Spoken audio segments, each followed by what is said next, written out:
Luke chapter 20. Let me say something, really quick. Next week, we're going to start a very long passage in Luke 21. Usually, the preaching is based upon 5-10 verses. But then, in Luke 21, Jesus gives this long lesson, which is known as the Olivet Discourse, where he is on the Mount of Olives looking at Jerusalem, and it's one long lesson that he gives, and it is, other than the book of Revelation, the Olivet Discourse is the passage that is used most to discuss eschatology. Very important. And because it talks about eschatology, it's an entire chapter that Jesus talks about eschatology. And so, of course, there are many different interpretations on it. And so what we're going to do next week, we're going to spend like 3 or 4 Sundays, I don't know if it's going to be 3 or 4 Sundays on it, until we finish it, because it's one long passage, basically all of chapter 21. And so we're going to start it next week, but what we're going to do is we're going to have an introduction to the Olivet Discourse next week.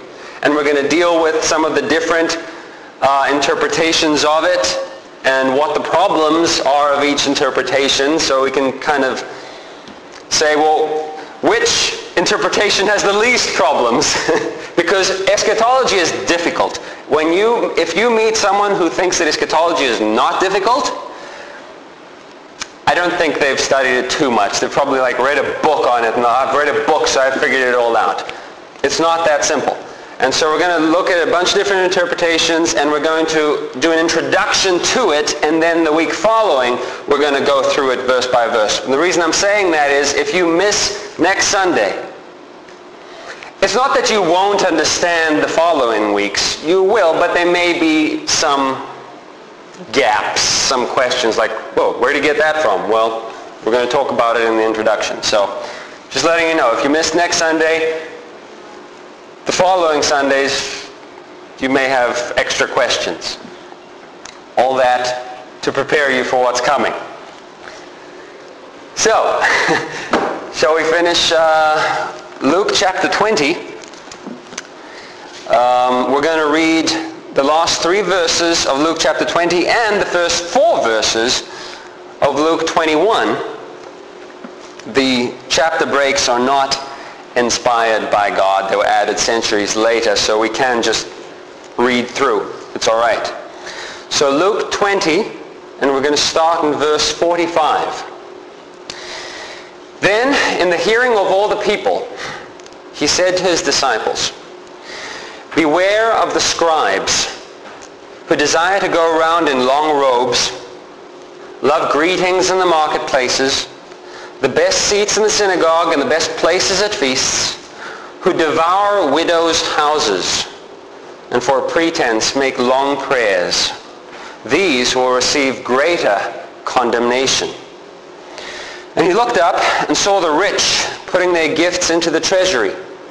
And he saw also a certain poor widow putting in 2 mites. So he said, "Truly I say to you, that this poor widow has put in more than all. For all these out of their abundance have put in offerings for God, but she out of her poverty put in all the livelihood that she had." There's a lot of little lessons along the way, but the big lesson that I want you to remember from today is this: don't be like the scribes, be like the widow. That's the big lesson of the text. Don't be like the scribes who use religion to promote themselves, who all they try to do is take from others. Be like the widow who, what she wants to do is promote God and the work of God. and is not about taking like the scribes, but is about giving.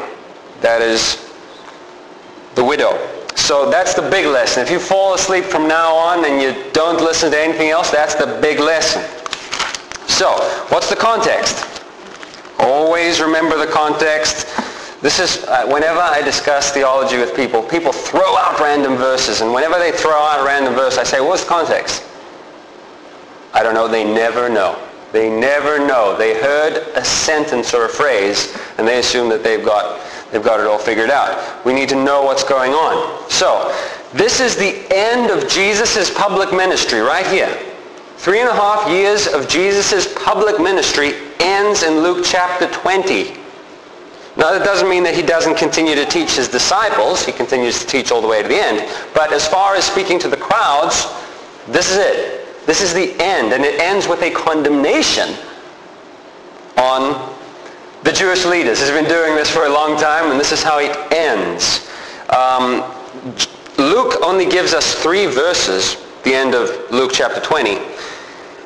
If you want to read a fuller account of what he said, you can go to Matthew chapter 23, where there's an entire chapter where he is saying, woe to you, scribes and Pharisees, because you do this. Woe to you, scribes and Pharisees, because you do that. And he ends by saying, your house, your temple is left to you desolate, prophesying the destruction of Jerusalem in 70 AD that was going to come upon them for rejecting him. So on this specific day, Jesus has spent a lot of time dealing with the religious leaders. They have been questioning him, and he has been very easily answering their difficult questions. And then he asked them a question last week, and they didn't know how to answer that. And so in front of everyone, because the crowds are there, the disciples are there, the religious leaders are there, in front of everyone, having proven that the religious leaders are not the theological giants that they thought they were, he turns to his disciples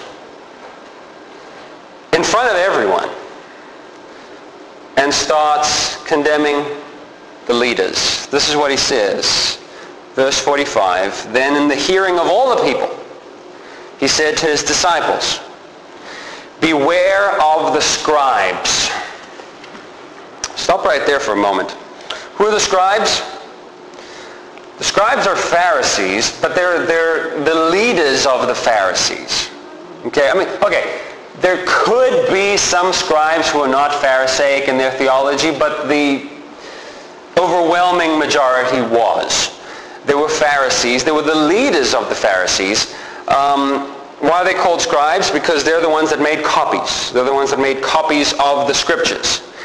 And because they made copies of the scriptures, that was their job, because they were in the Bible all the time, people assumed that they were experts on it. They're reading the Bible all the time, so they got to know what the Bible is about. And so they were assumed to be the best interpreters of the Bible, of the law of God. Sometimes they're called lawyers. It's the scribes, basically the same people. And so people admired them. They were like, if you want to know something about God, you go to the scribes. They can explain the scriptures to you.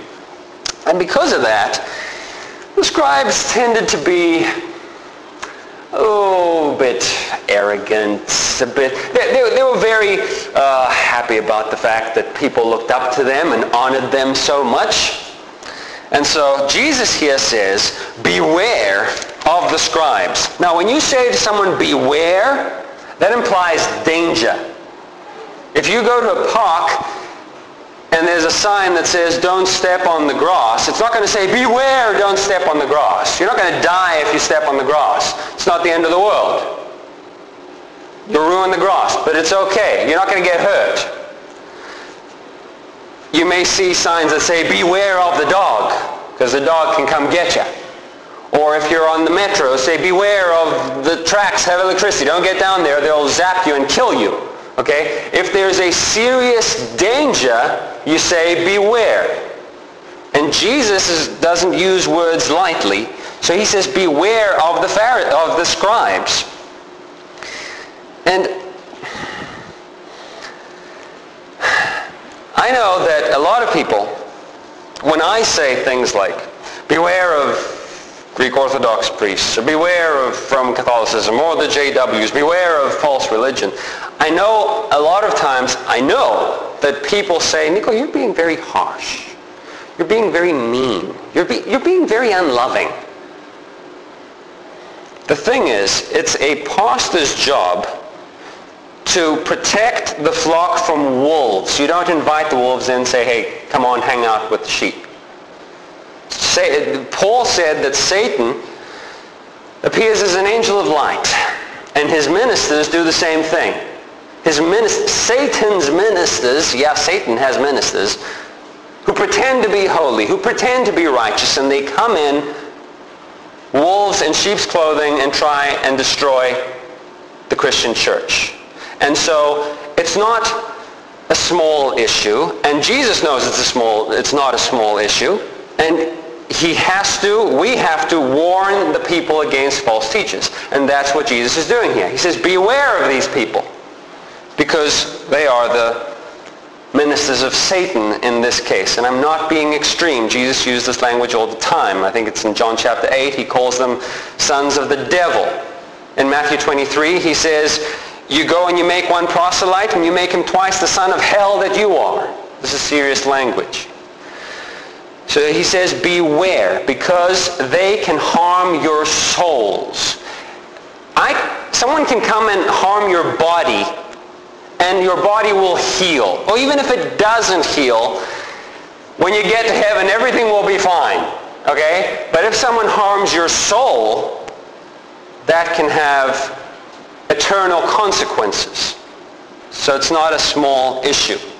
So Jesus says to his disciples, beware of the scribes and the Pharisees. He says that in Matthew 23. So, why should we beware of them? What are they doing? He gives a long list. Let's see what the list includes. Verse 46, beware of the scribes who desire to go around in long robes. Reminds me of something. Not sure what. Beware of these people. They go around wearing special clothes. The Greek says stoles. Special religious clothes. Have you ever seen someone walking around in long robes, special religious robes? And you know, why do they wear that? Why do they wear those clothes? Well, they want to draw attention so that you can see, well, they're the holy ones. They're the holy ones. How do you know they're the holy ones? Well, look at what they're wearing. And you know how the holier they get, the bigger hat they wear. The bigger the hat they have, you know the holier they are. The more gold they have on them, oh, they got to be really holy. Yeah. People walking around in holy garments. And I know some people will say to me, Nico, don't assume that all people who wear special religious clothing and robes and stuff like that are from Satan, because don't generalize like that, because there are some evangelicals who wear robes. There are some Baptist pastors who wear robes when they preach, and they preach the true gospel of Christ. So don't generalize this too much. Okay, that's true. That's true that there are evangelicals, Baptists, who wear robes when they preach. And they preach the true gospel. But they still shouldn't be wearing the robes. It's not biblical. Nowhere in the New Testament does it say that a pastor should be dressed differently than anyone else. Why do they do that? Why do they do that? The whole idea is that's the common people, the congregation, and this is the special person. That's the holy guy right there. Shouldn't do that. Oh, but in the Old Testament, God told the priests that they should wear robes. Yeah, well, we're not Levitical priests.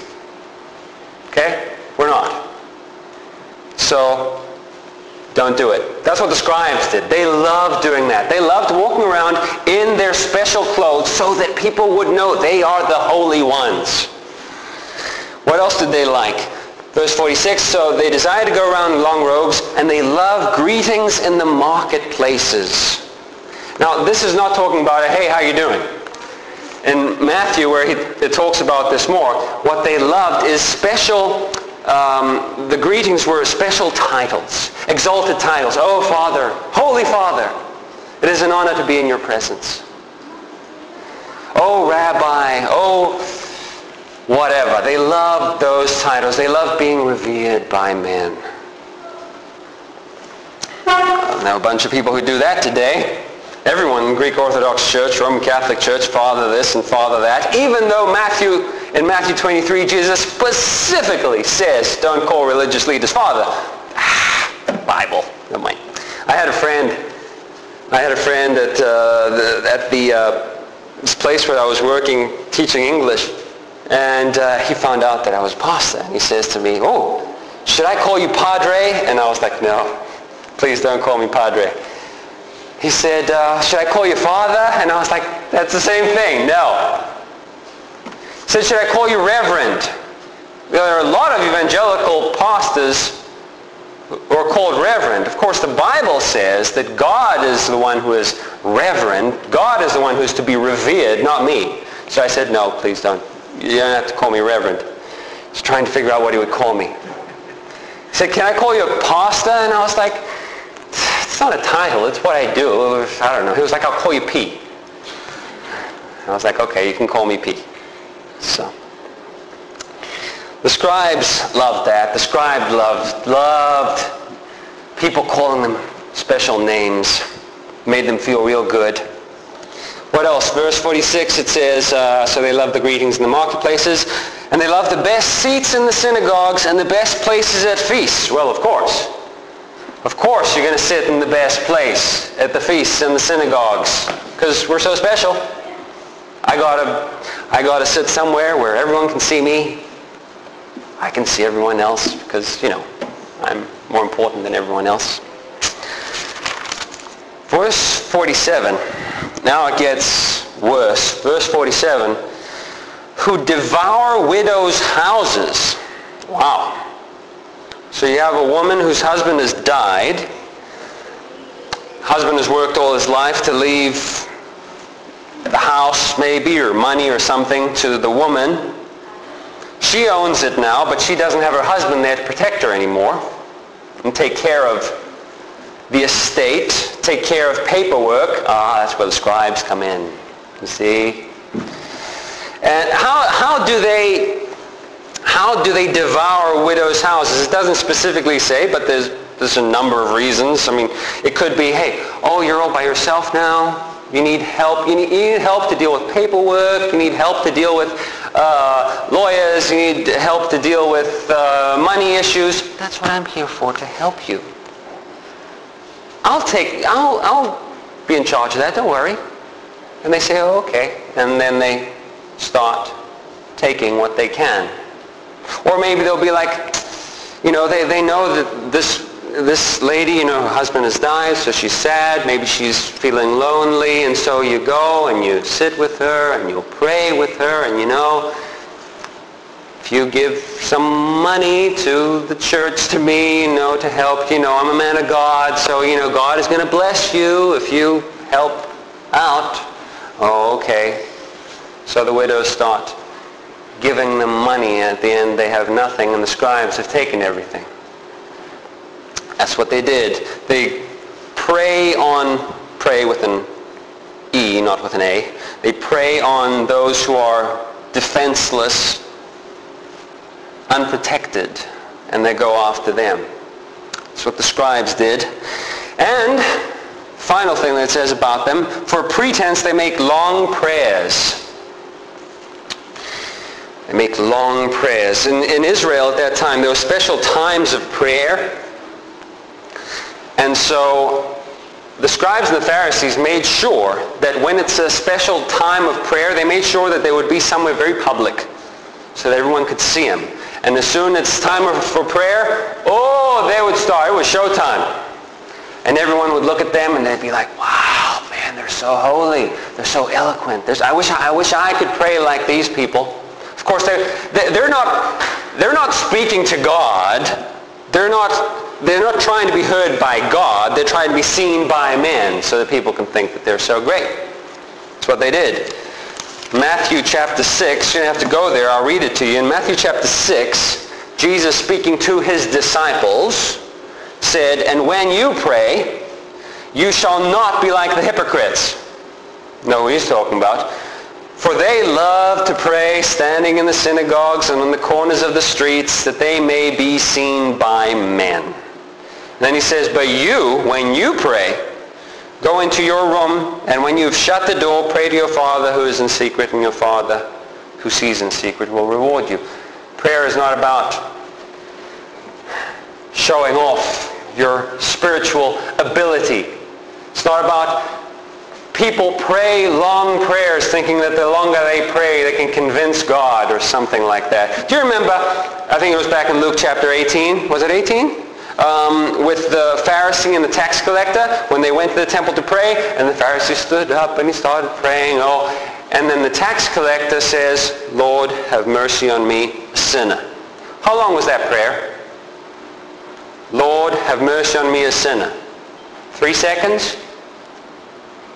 And Jesus said, that man went home justified. It's not about how long your prayers are. It's not about people hearing you. It's about the sincerity of your heart. If you want to pray long, that's fine. But it's between you and God. It's not a show. The Scribes thought it was a show. The Scribes, their entire life was about this. It's about me looking good. It's about me being praised by people. It's about me getting from everyone what I can get because I'm so special. And Jesus ends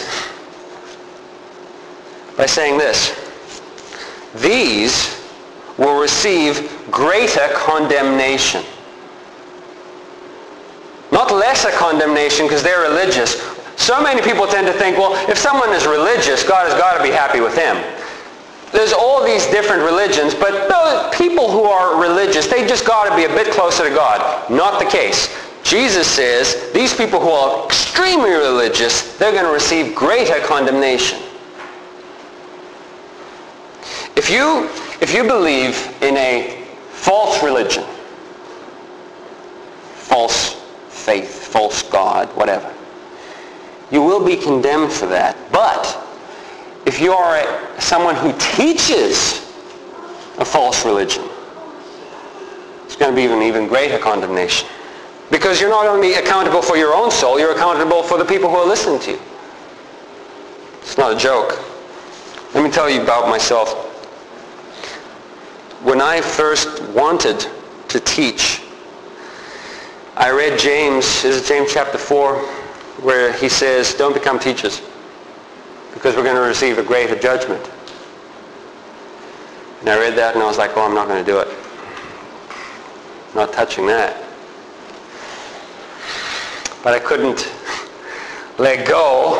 And I said, but then I realized something that gave me great peace, and it was this. I said, you know what?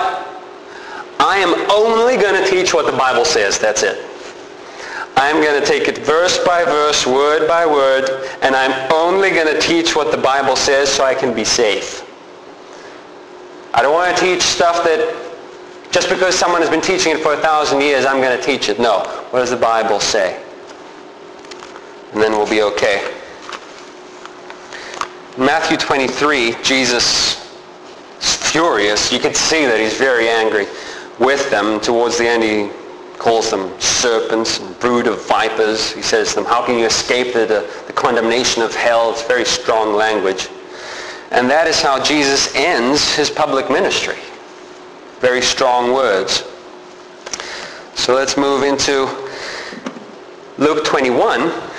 The scene shifts just a little. Jesus walks to an area in the temple grounds. He's been in the temple grounds this whole time teaching. And he goes to the place where there's the treasury. Money. He goes to the place where there's a treasury, where people are putting in their tithes and their offerings to support the temple and the priesthood. That was part of the law. They were supposed to do that. And here's what happens. Verse 1. And he looked up and saw the rich putting their gifts into the treasury. And he saw also a certain poor widow putting in 2 mites. Jesus is noticing the people who are putting in their money. And first he sees the rich. In Mark, it says that the rich were putting in a lot of money. They were putting in big amounts of money. And that's fine. Jesus doesn't condemn them for that. If God has given you much, and you want to give much for the ministry of God, for the work of God, great. That's fine. And he's noticing the rich, and everyone noticed the rich. That's not an issue. Everyone could see the rich coming, and they'd be like putting these big amounts of money in there. But Jesus notices someone that most of the other people would not. He notices a poor widow, it says. Now, why is she poor? I can't prove this, but I think it's quite possible, seeing that the context, Jesus has just been talking about scribes devouring widows' houses. So I'm wondering if this widow is poor because scribes have devoured her house. I think it's quite possible. And so here she is, putting in a little bit of money. And I was thinking, if indeed she's poor because the scribes have devoured her money, her house, I would understand that she wouldn't want to go worship. I would understand if she said, religious people are only after my money, I'm having nothing more to do with religion. I could see why she could have a big excuse for not going to church, for sure. But she doesn't do that. She wants to be there. She wants to go. She is still dedicated to the work of God, even though she doesn't have much. And she goes and she puts in a little bit of money. The Greek is diolepta. She gave diolepta. How much is a lepto? Okay, a lepto was, according to my calculations, 1/64th of a denarius. Okay, that doesn't help us, Nico. A denarius was basically a day's wage. How much you make in a day? A denarius. I don't know how much each one of you makes in a day. 30, 40, 50, 100 euros. I don't know how much you make in a day. A lepto is 1/64th of that. So she had 2 lepta. That's how much money she was putting in. It's not a lot of money. It's not a lot. But Jesus thinks this is so important. In Mark, Jesus is sitting there watching them, and he actually calls his 12 disciples. It doesn't say that in Luke, but he calls his disciples and says, come here. I want to show you something. And he points them to this widow. And he says this, verse 3. So he said, truly I say to you, this poor widow has put in more than all. Really? Everyone else put a bunch of money. This lady only put 2 mites. How? What do you mean she put more than all? He explains himself, verse 4. For all these, out of their abundance, have put in offerings for God, but she, out of her poverty, put in all the livelihood that she had.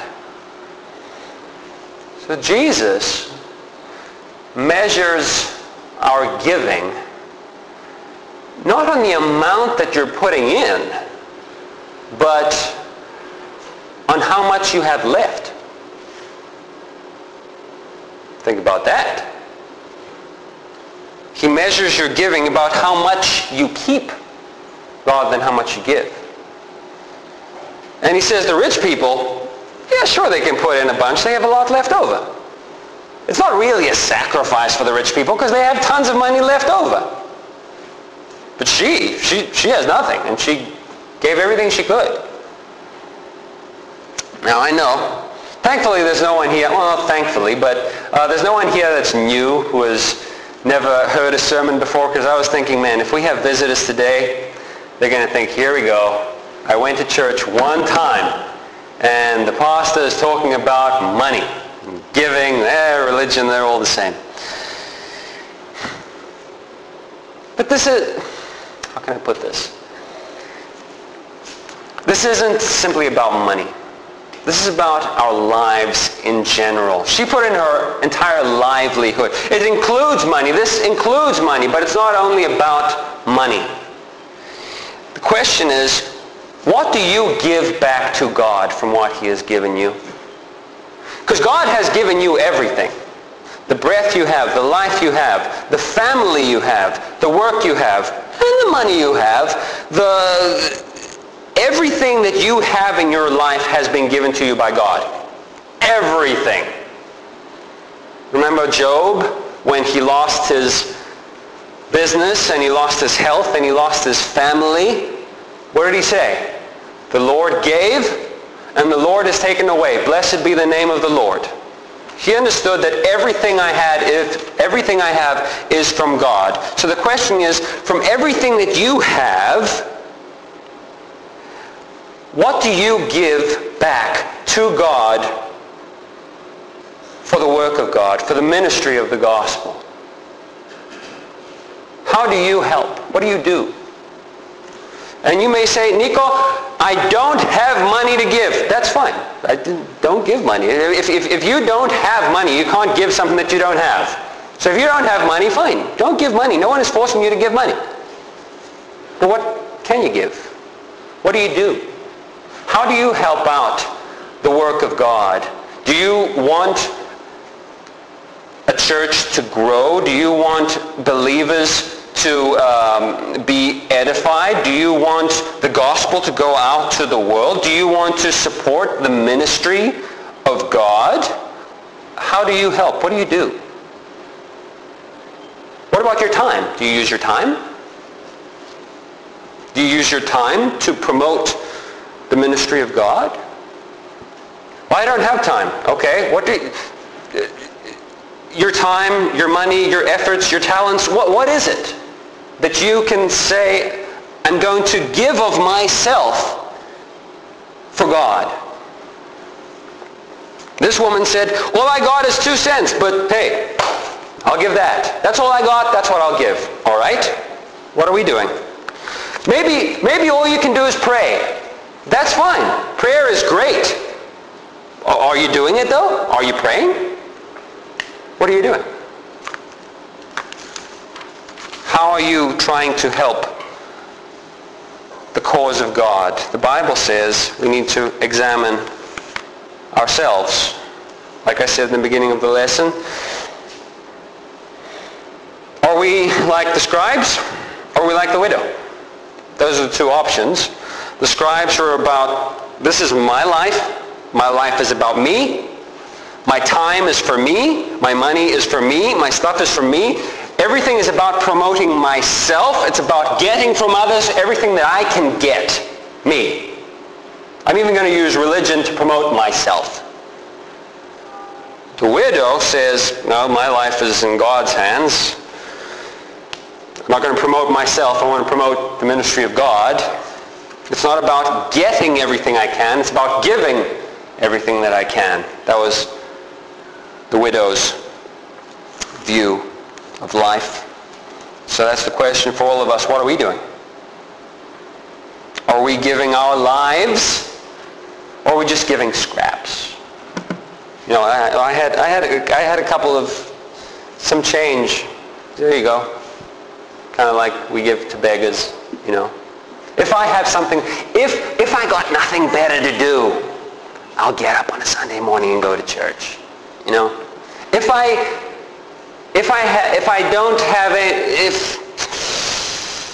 have something to spare that I don't need, I'll give that to God. Is that our attitude? Or do we say, I want to give my life as a living sacrifice to God. I want the church to be edified. I want the good of the body of Christ. And I want to get the gospel out to people. So I'm going to do what I can. Give everything that I can. No one is asking you to give something that you can't give. But do what you can. Pray with me, please.